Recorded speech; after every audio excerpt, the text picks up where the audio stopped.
Hello, my name is Stuart Bell, and together with my wife Irene, we are leaders of Alive Church. And I want to welcome every one of you to our very special buildings today. We as Alive Church are custodians of these two listed buildings that date back to the 19th century, both of which are of historical importance. And we have a responsibility to ensure they are preserved and maintained. Faced this time with the need to repair the capstones on the front of the building, we've given the front of the church a real facelift. And we're grateful to the Heritage Fund for providing a grant to enable us to do this. This ensures the building will continue to be preserved for the generations ahead. Linked to the funding was a research project aimed at raising the profile of the heritage of these buildings within both the church community, the wider community in Lincoln, and further afield. This has resulted in this visual tour, alongside our newly launched website and informative leaflet. We're grateful to the Heritage Lincolnshire Group for their help and their support with both this tour and the leaflet attached. Our thanks also go to the media team at Alive Church, who have put together the website and have worked with Heritage Lincolnshire to integrate all these different online platforms. We hope that having watched this tour, it will inspire you to look further into the heritage of our buildings by visiting our website and perhaps coming to have a look around in person. And whilst enjoying a coffee in the Rising Cafe, situated in the courtyard in between the two buildings, you can fully appreciate the complexities faced with the installation of the roof and the difference that has made to the whole space. It is my privilege today to introduce you to this virtual tour of the buildings, which will take you back in time to 1840. From there, you will continue to walk through the 19th century into the 20th century, when the church building underwent some serious structural repairs, and finally to the 21st century, where we see the courtyard transformed and new railings installed along the front of the Newland Chambers building. The people of Lincoln have been worshipping here and serving the city of Lincoln since 1840. With just a gap of 5 years when the building was unoccupied, we hope you enjoy this tour, looking at the architecture and some of the stories that make up the heritage of Alive Church, Lincoln. This building was constructed in 1840 for the Congregationalist Church, who were meeting in Tanners Lane in Lincoln, as the congregation was outgrowing those premises, and with the desire to set up a non-denominational school which was more suited to the central part of the city, the decision was made to build a new church and a school in the city centre. This building was originally the chapel, and the school was built next door. It was designed by Mr. Fenton of Chelmsford and built by the Messrs. Ward of Lincoln. The building is in the Regency Gothic style and is characterised by the arcading, which has a 3-bay entrance and loggia. This is still retained on the Newland frontage. It was built in grey brick, not stone. This building is a Grade 2 listed building, and the facade has remained unchanged since 1840. In 2017, the decision was made to install railings across the 3-bay entrance. The contractors were L.R. Hutchinson Limited. The cost for this was met through donations from the congregation. In December 2017, the Christmas tree was put up in this space. It has lancet windows, not tracery windows, and according to Sir Francis Hill in his book Victorian Lincoln, is quite plain. A number of prominent people in commerce in Lincoln attended the church, including Richard Coupland of Waddington, a farmer, John Coupland of Lincoln, merchant and partner in a milling concern with Messrs. Keyworth and Seeley. The congregation contributed to the costs of the building, which was about £4,000. The foundation stones were laid by Sir Culling Eardley Smith and the Earl of Yarborough in 1840. Sir Culling Eardley Smith was a great supporter of non-conformist congregations, and the Earl of Yarborough was a keen subscriber to a wide range of worthy causes in the county. He was involved in county and national politics. The first meeting to be held here was on 26th of November 1840, and the last meeting was on 19th October 1873, after which the Freemasons' Hall next door was used regularly until the new building was ready in 1876. In 1876, with the new build of the church, this building became the schoolroom. After the school was closed on 11th of January 1895, the building was then used for a variety of purposes, including a Sunday school, and the large meeting room upstairs had a big stage where they would perform plays and hire out the hall. Throughout World War II, there was a forces club for servicemen, and they met there especially at weekends. Today, this building is used for many purposes. Upstairs is a large room that is used for a variety of functions, including meetings, Sunday school, and wedding receptions. Downstairs, there are a variety of rooms used both by the church and the wider community throughout the week. If we go back to 1873, the current church was becoming too small, and it was decided to build a larger church to accommodate a congregation of between 1,000 to 1,100 people and new school facilities. The new church was to be built on the site of the school, and the old chapel to be turned into the school. Messrs. Bellamy and Hardy were appointed the architects, and Mr. Lovely of Branston was the contractor. Bellamy and Hardy designed many buildings in Lincoln, including Belgate Methodist Church and the Corn Exchange. This cost was between £8,000 and £10,500, and the church was opened in 1876.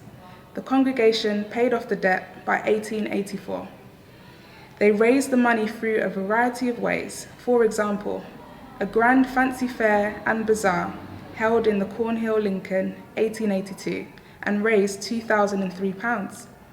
There were a variety of unusual attractions and stalls, including Swiss chalet-style stalls with stallholders dressed in Swiss and Italian costumes, goods for sale from around the world, a fully operational telephone, and electric light. The foundation stones were laid by Joseph Ruston and Alfred Allott, using engraved silver trowels and special mallets on 17th September 1874. The facade of the church is in the style of transitional early English. There are two main entrances at the front of the building. The facade is built of stone and is faced with Yorkshire parpoints and Bath stone dressings. The central gable has a perforated parapet and a large 5-light tracery window. Underneath are single-light traceried windows. The remaining windows have cathedral tinted margins and the remaining glass from Hartley's quarries. The spire is a brooch spire, rising to 125 feet and is in the Gothic style. This is a spire atop a square tower. Brooch spires are usually octagonal, and each triangular face of the spire is termed a brooch. The octagonal brooch spire has a single tier of lucans with shafts and gable finials. The building is a Grade 2 listed building. Today, the church is covered in scaffolding as the 4 capstones at the top are being repaired and the facade cleaned. As we enter the main church, the stairs lead to the balcony and the double doors lead to the main auditorium.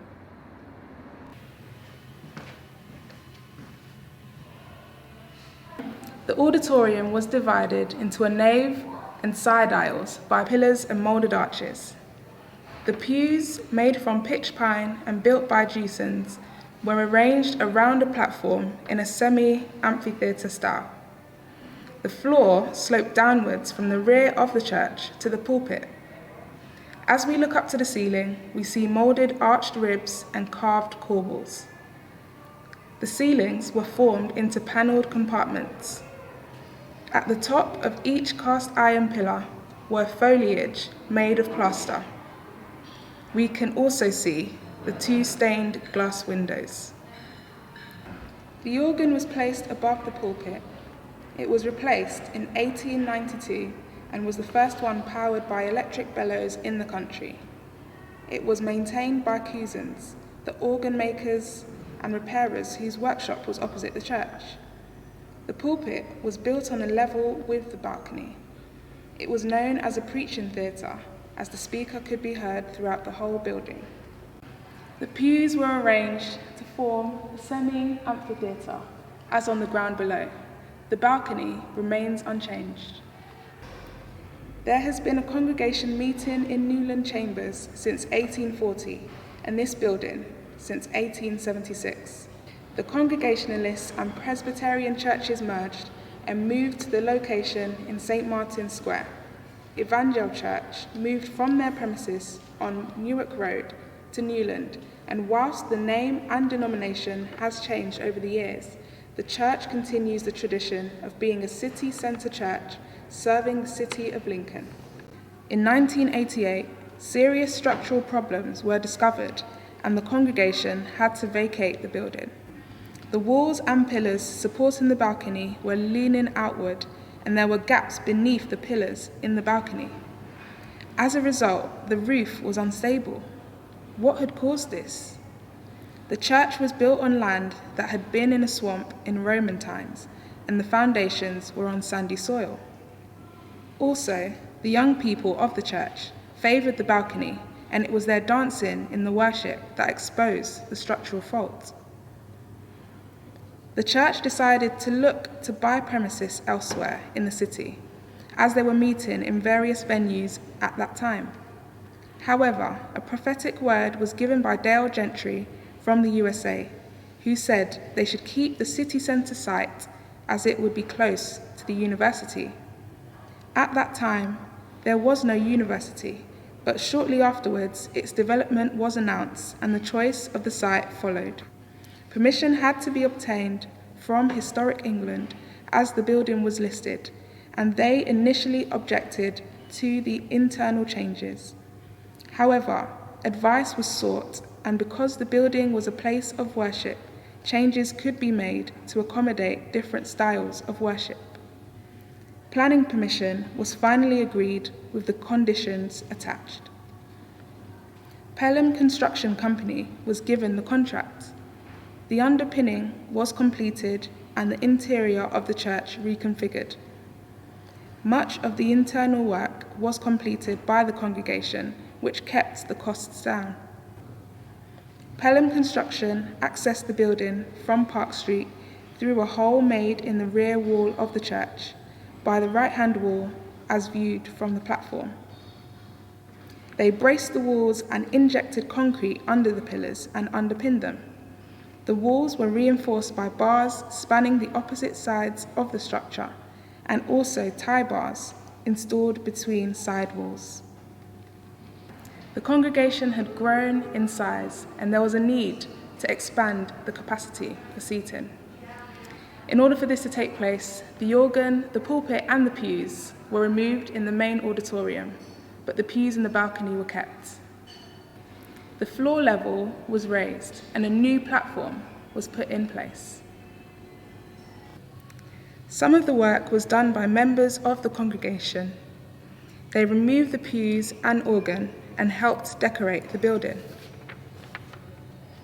The work was paid for by the church members and congregation through donations.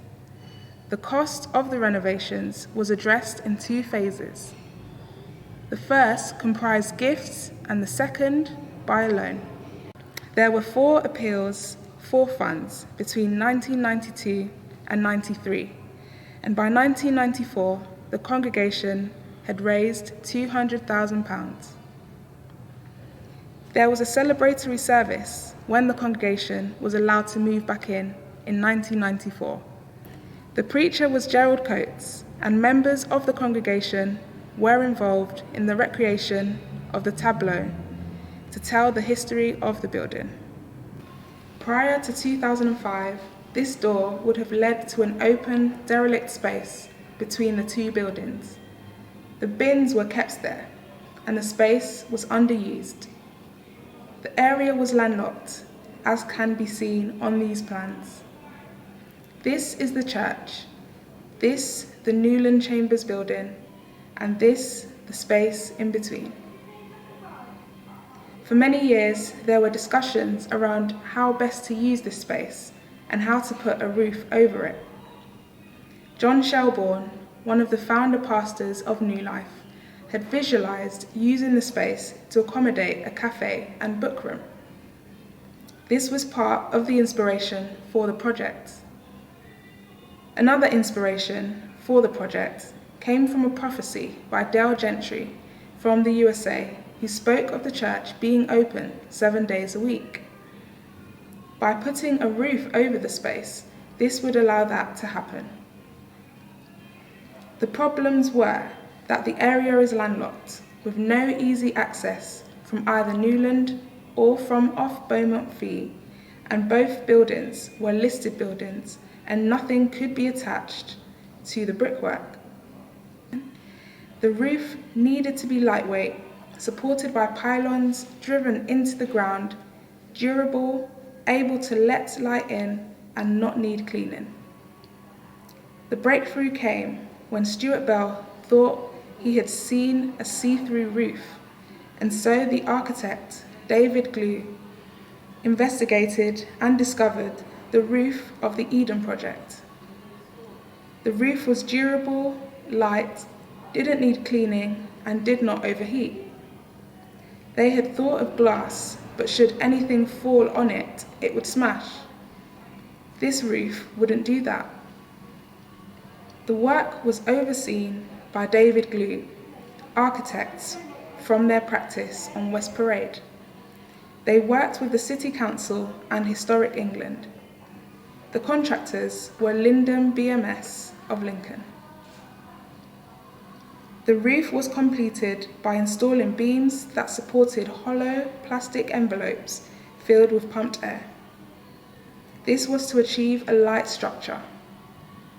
It doesn't need cleaning and is lightweight. The fixtures were placed in the wall's mortar rather than the brickwork in order to comply with the restrictions from Historic England. Access was through the premises behind the church off Beaumont Fee, and they allowed the cranes to come there to bring the materials for the roof over the top of the courtyard, as there was no other access.